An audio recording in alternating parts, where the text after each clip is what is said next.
If you were dropped into the last ice age tonight, you would be dead within 72 hours. Not in a week. Not after a dramatic struggle. 72 hours, probably less.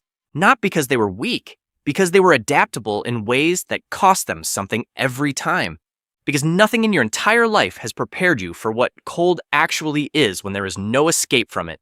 Your fingers stop cooperating around hour 6. Your body begins burning its own muscle tissue by day 2. The cognitive decline that follows, the confusion, the poor decisions, the inability to feel pain. That's not weakness. That is your brain rationing power to the organs that still matter. By the time prehistoric humans reached the coldest periods of the last glacial maximum, roughly 20,000 years ago, the Earth looked nothing like it does today. Glaciers covered a third of all land. The North Sea didn't exist. Britain was frozen solid. Temperatures across Europe regularly dropped below -40, and roughly 3 to 4 million people were alive on the entire planet.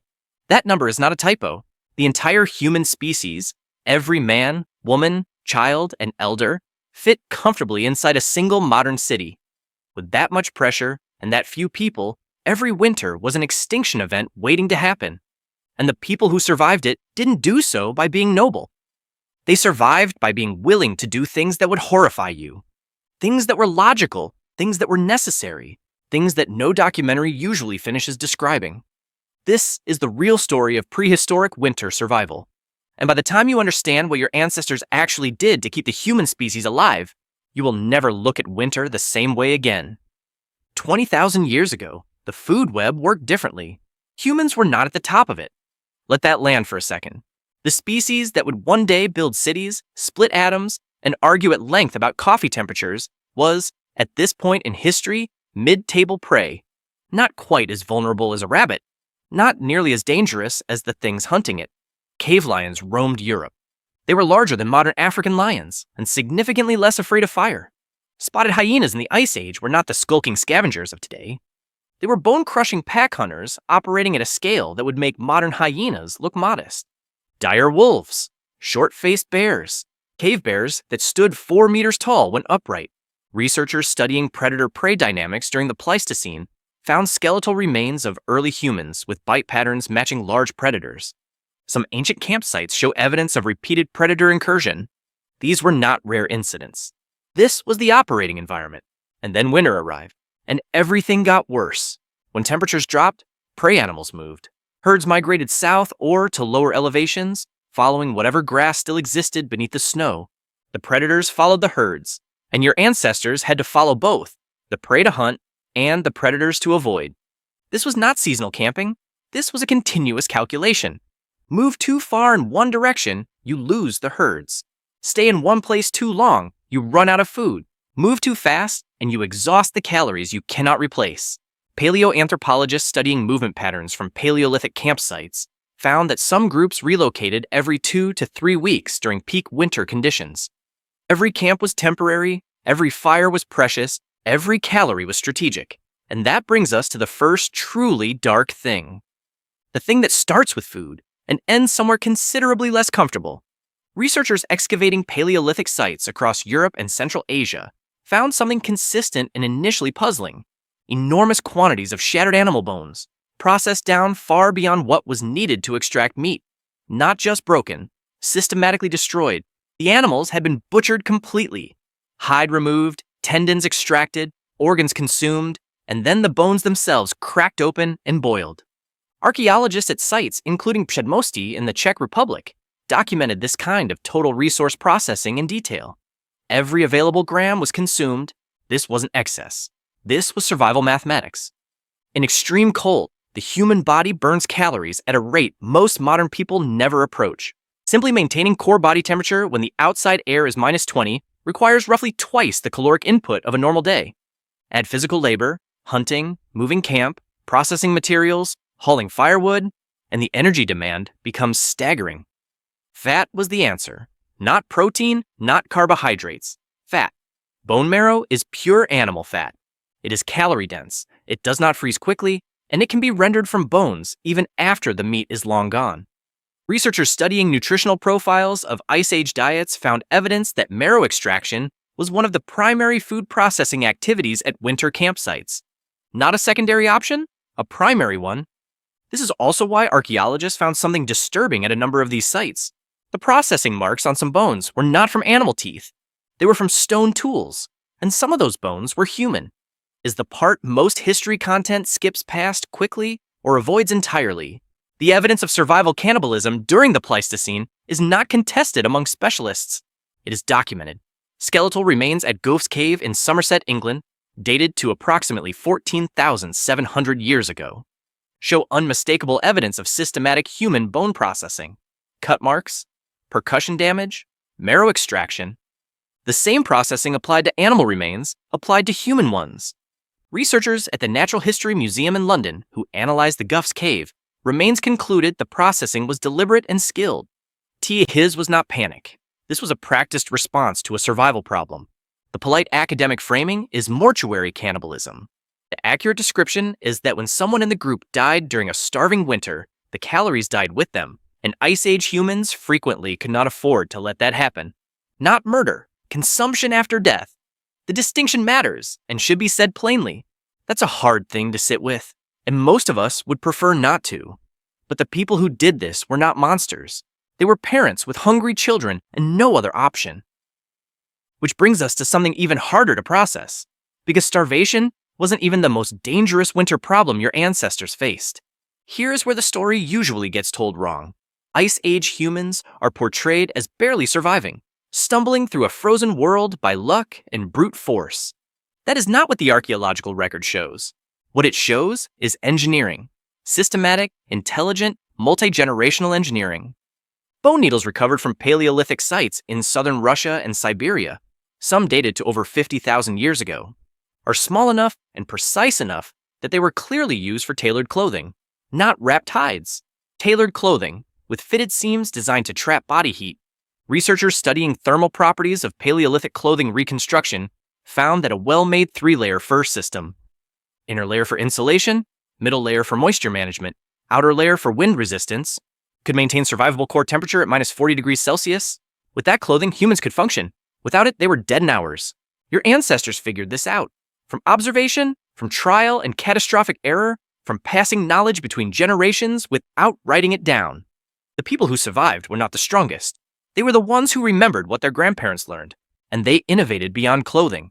Animal fat, the same marrow they were extracting from bones, was rendered into grease and applied directly to exposed skin.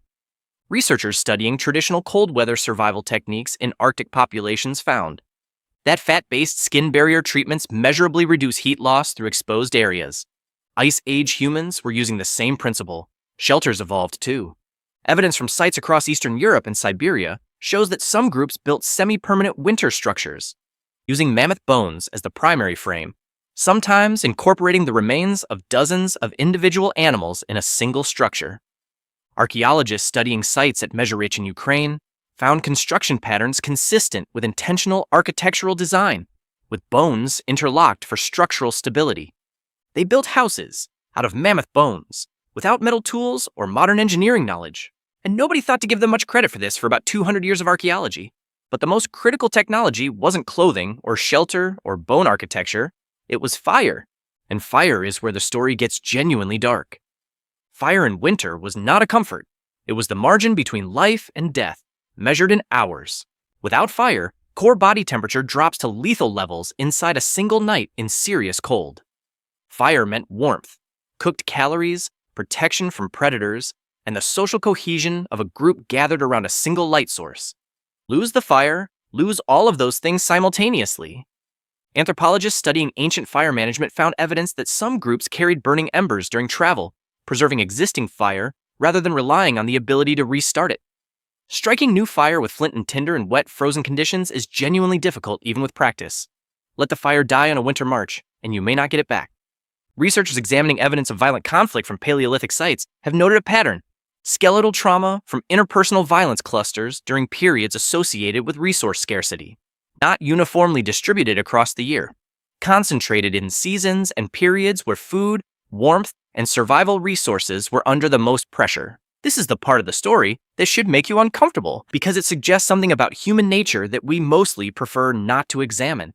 When everything is stable and there is enough for everyone, Humans cooperate when resources disappear and the calculation becomes zero-sum, when another group's survival begins to look like a direct threat to your own. Cooperation can collapse fast. What replaces it is not always pretty. Evidence from multiple European Paleolithic sites shows crushed skulls, embedded projectile points, and bodies left unburied. Not all conflict was over fire. It was over everything winter made scarce. Territory with prey animals, sheltered valleys, stored food, access to fresh water that wasn't frozen solid, but fire was among the most immediate and most dangerous of those scarcities. Think about what it means to need something that can be extinguished by a single storm, that must be continuously maintained, that another group might have and you do not. That is not a philosophical problem. That is a 3 a.m, children are freezing problem with an obvious solution that has nothing to do with ethics. And yet, here is the counterintuitive part. Violence and brutality were not the dominant story. They were part of it. Researchers studying ancient trade networks found stone tools at Paleolithic sites hundreds of kilometers from their geological origin. That means exchange, contact between groups, the deliberate movement of useful materials across frozen landscapes. Connected tribes adapted, isolated ones disappeared. Cooperation and violence existed simultaneously, driven by the same logic: survival. The groups that maintained alliances, shared information about prey movements, and traded materials across distance had an edge. Ones who didn't face that edge alone. Which brings us to the most disturbing part of the winter survival story. Because Homo sapiens were not the only humans dealing with all of this. For roughly 100,000 years, Homo sapiens shared Europe and Central Asia with the Neanderthals. Not as distant neighbors, as close ones. Genomic analysis published across multiple studies confirms they interbred. If you have European or Asian ancestry, between 1 and 4% of your DNA is Neanderthal. They were not a separate species in the way we usually imagine. They were relatives, close enough to produce children together, different, enough to be visually distinct. And then, between roughly 45,000 and 40,000 years ago, as winter conditions intensified and glaciers pushed further south, they disappeared. Here's the question most people don't ask. Not why did Neanderthals disappear, but how did they survive for so long? Neanderthals lived through multiple glacial cycles. They developed composite tools. They used pigments, possibly for body decoration. Researchers at sites including Shanidar Cave in Iraq found skeletal evidence that Neanderthals cared for severely injured group members over extended periods. One individual had a withered arm, lost vision in one eye, and showed signs of significant physical disability, yet lived to middle age.